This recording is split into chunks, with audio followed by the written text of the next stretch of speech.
Bonjour à tous, une nouvelle vidéo pour vous présenter aujourd'hui la brioche feuilletée au chocolat, une recette de Michele Bartocchetti, euh, qui est pâtissier au Georges V.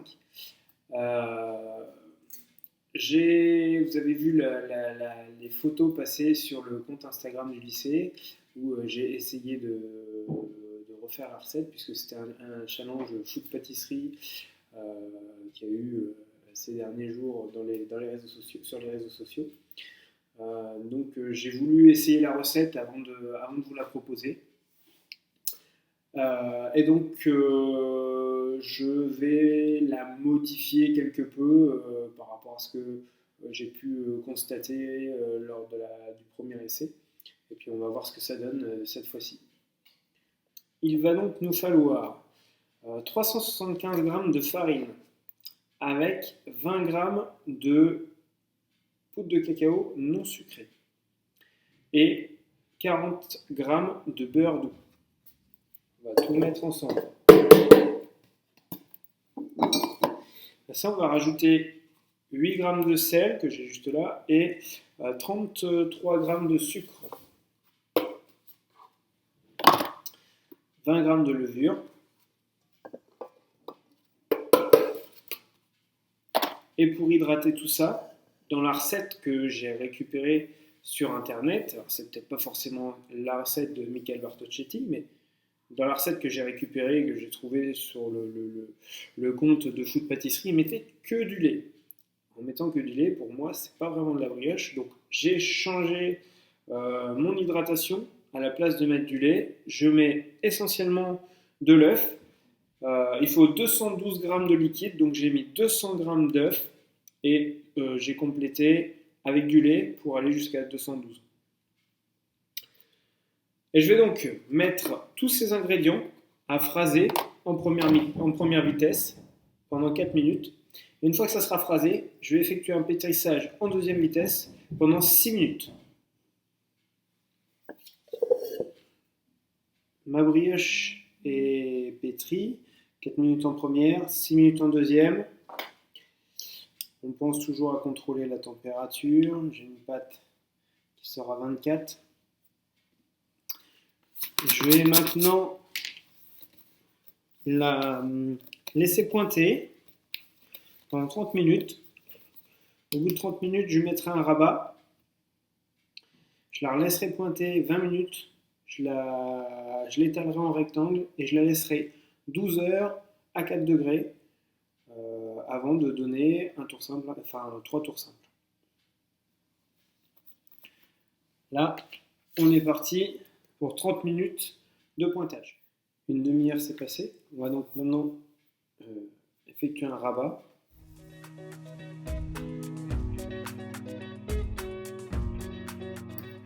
Et on va relaisser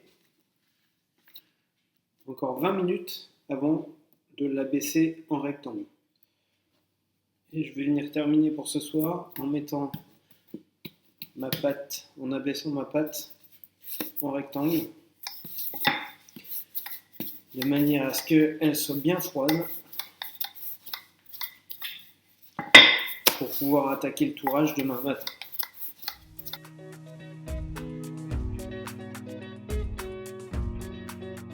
Je vais maintenant laisser toute la nuit au frigo et demain j'attaquerai le tourage en effectuant 3 tours simples.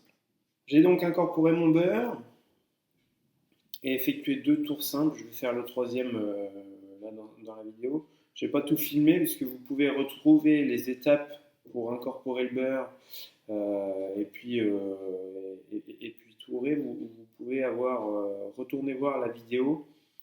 La brioche feuilletée au citron. Je vais vous mettre le lien en haut. Et donc, maintenant il ne me reste plus qu'à faire le dernier tour simple.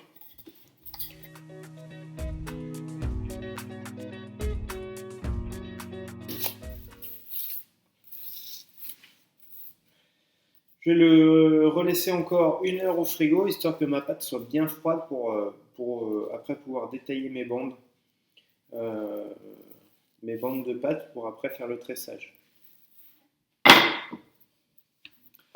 On va maintenant abaisser notre bâton à 1 cm d'épaisseur.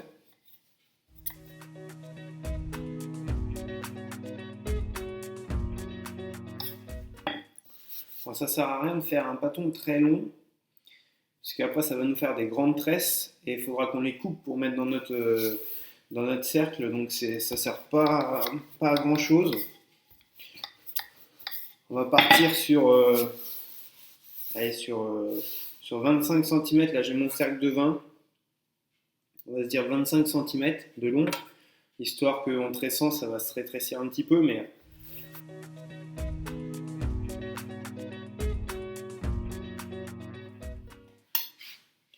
donc une fois qu'on a abaissé notre bâton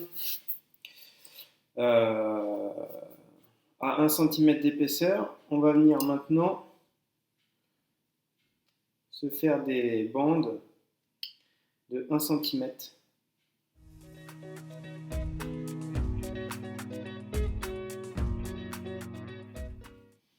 Donc là, avec une pâte chocolat, on voit bien les différentes couches entre beurre, pâte, beurre, pâte.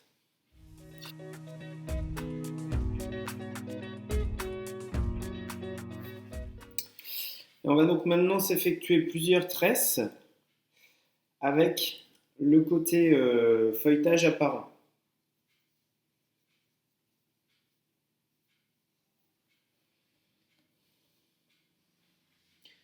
Donc à chaque fois, on s'assure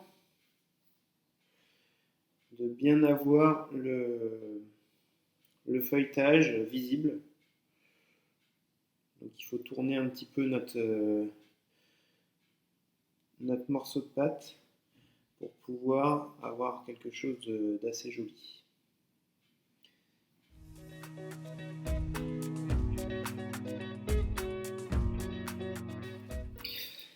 Et donc cette partie-là, on va la repasser un petit coup au congélateur histoire de pouvoir la détailler comme il faut, avoir une découpe bien nette sans abîmer notre feuilletage. On contrôle la taille, on est tout bon. Pendant que nos tresses sont en train de durcir, on va préparer l'intérieur du cercle. Donc on va chemiser avec une bande, toujours le côté feuilletage apparent. On va venir chemiser notre cercle avec une bande.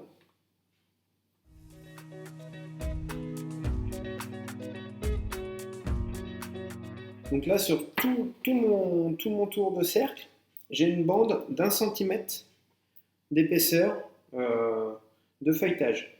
Maintenant, avec mes chutes, je vais me faire une abaisse pour venir à l'intérieur et je vais l'abaisser à 2-3 mm, puisque avec la pousse, ça va venir mettre tout ça de niveau. Si on mettait tout à 1 cm, en fait, on aurait une pousse beaucoup plus importante au centre, d'accord ? Et le produit, on aurait, au lieu d'avoir une brioche plate, on aurait quelque chose on pourrait avoir quelque chose qui gonfle et qui soit en dôme, et du coup on casserait un petit peu notre tressage. Donc si on veut un tressage bien plat, il va falloir abaisser un petit peu plus bas le centre de notre cercle, et c'est pour ça qu'avec les chutes, on va venir se faire une abaisse plus fine. Alors, je continue, j'essaye de garder mon feuilletage, donc tout simplement en fait avec les chutes, je viens hop.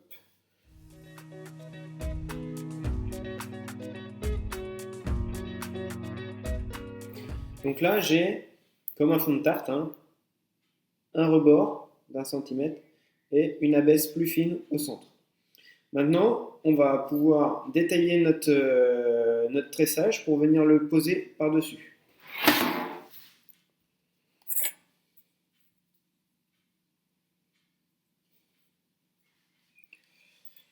Je reprends donc mon tressage et je vais venir détailler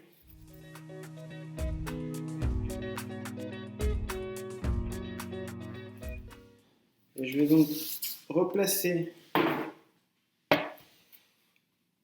ce tressage à l'intérieur.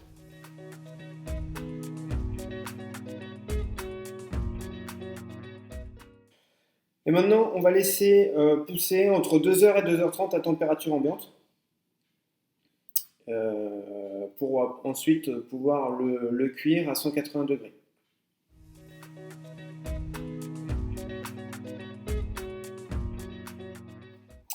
Pendant que notre brioche est en train de pousser, on va réaliser une petite ganache pour après venir garnir, venir fourrer la brioche.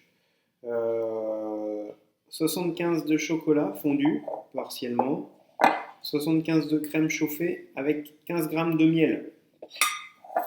Et comme d'habitude, comme on a vu en cours, on va réaliser une émulsion.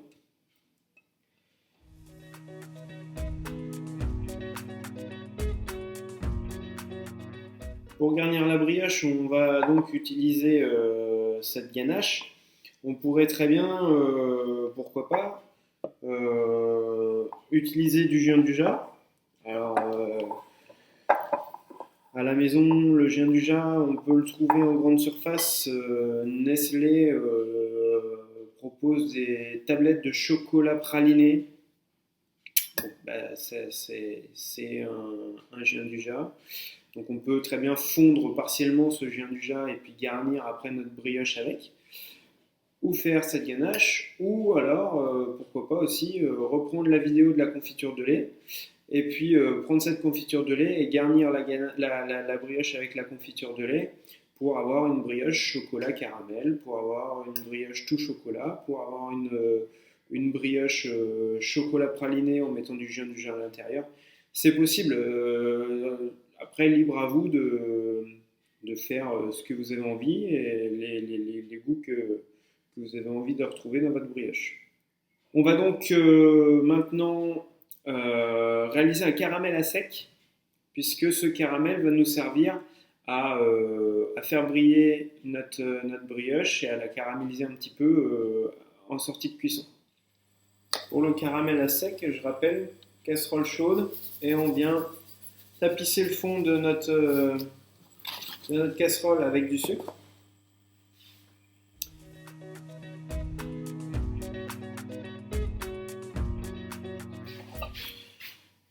Et le caramel, une fois qu'il est fait, on vient tout simplement le verser sur une feuille de papier cuisson ou un silpad, comme vous voulez. Il ne nous restera plus qu'à le mettre en poudre. Tout à l'heure, pour pouvoir saupoudrer sur notre brioche. 2 heures se sont passées, la brioche a poussé. Avec mes chutes, j'en ai profité pour tresser les chutes pour pas les jeter. Je vais donc maintenant enfourner tout ça à 180 degrés, 20 minutes pour les petites et 30 minutes pour la grosse pièce. J'ai mixé à l'aide du mixeur plongeant mon caramel pour me faire de la poudre. Tout à l'heure, j'aurais plus qu'à saupoudrer cette poudre partout sur ma brioche et avec la chaleur, la poudre va fondre et donc ça va caraméliser, imperméabiliser ma brioche et la rendre brillante en sortie de cuisson.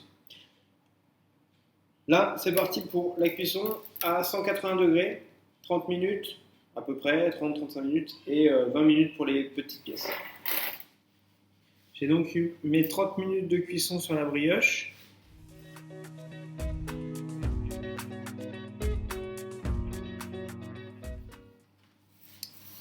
Et donc maintenant, je vais venir prendre ma poudre de caramel.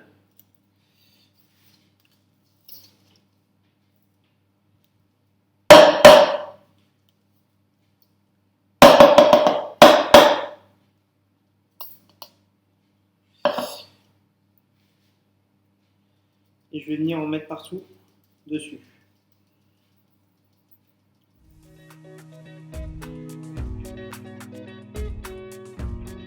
Je vais remettre cette brioche 5 minutes au four pour faire fondre le caramel.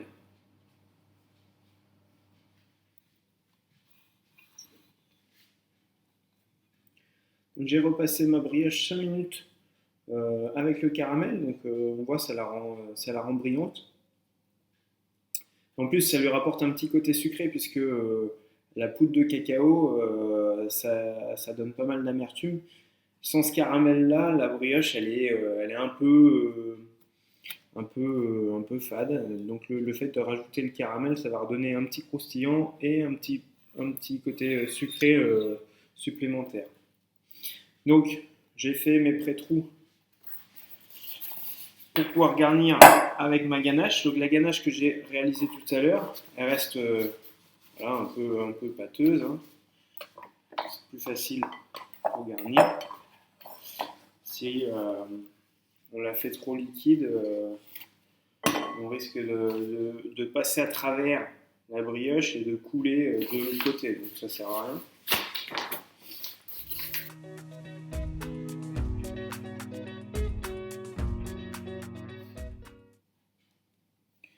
Voilà pour